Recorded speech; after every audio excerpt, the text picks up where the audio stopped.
দলীয় চেয়ারপারসন বেগম খালেদা জিয়ার মৃত্যুতে আজ শেষ হচ্ছে বিএনপির ৭ দিনের শোক।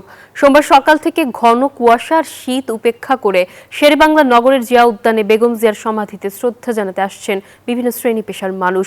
রাজধানী ছাড়াও দেশের বিভিন্ন প্রান্ত থেকে আসছেন অনেকেই। কবরে শ্রদ্ধা জানিয়ে সাবেক প্রধানমন্ত্রীর জন্য দোয়া মোনাজাত করছেন তারা বলছেন, বিএনপির প্রয়াত চেয়ারপারসন দেশের মানুষের কথা চিন্তা করেছেন, গণতন্ত্রের কথা বলেছেন। নতুন প্রজন্ম তার চেতনাকে ধারণ করে দেশকে এগিয়ে নিয়ে যাবে, সেই প্রত্যাশাই ব্যক্ত করেন বিএনপির নেতাকর্মীরা।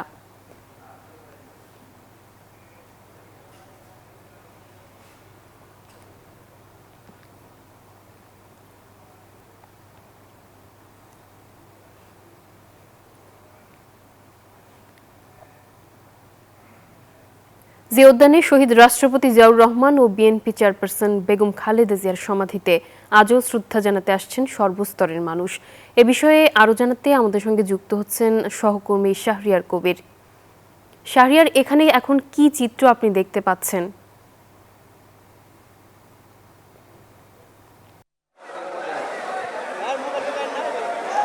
জি নাফিসা, ধন্যবাদ আপনাকে। আপনি জানেন যে বিএনপি চেয়ারপারসন বেগম খালেদা জিয়ার প্রণয়ের আজকে ৭ম দিন এবং তার মৃত্যুর পরে কিন্তু বিএনপির পক্ষ থেকে দলীয় শোক প্রকাশ করা হয়। ৭ দিন যাবৎ কিন্তু এই শোক চলবে এবং শোকের আজকে ৬ষ্ঠতম দিন এবং নেতাকর্মীরা আসছেন সাধারণ মানুষ, সর্বস্তরের মানুষ কিন্তু এখনো বেগম জিয়ার যে সমাধি সেই সমাধিতে শ্রদ্ধা জানাতে আসছেন এবং পাশাপাশি তারা বিদায়ী আত্মার মাগফিরাত কামনার জন্য দোয়া করা হচ্ছে, কোরআন শরীফ পাঠ করা হচ্ছে। আমরা দেখতে পাচ্ছি যে এই মুহূর্তে এখানে ঢাকা ১৪ আসনের বিএনপির পক্ষ থেকে মনোনীত ববি হাজ্জাজ তিনি এসছেন, এসে কিন্তু একটু আগে কিন্তু বেগম জিয়ার সমাধিতে কিন্তু ফুল দিয়ে কিন্তু শ্রদ্ধা অর্পণ করেছেন এবং দোয়ায় অংশ নিয়েছেন।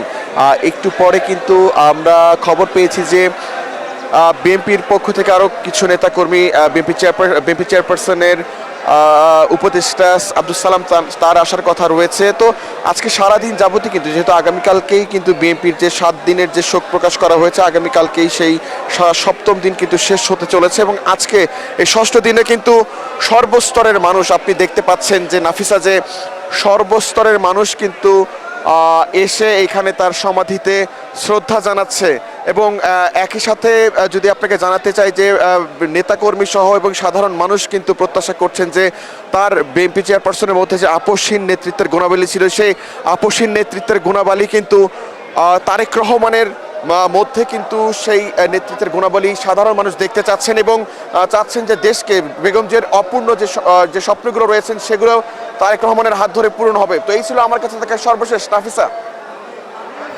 ধন্যবাদ আপনাকে শাহরিয়ার।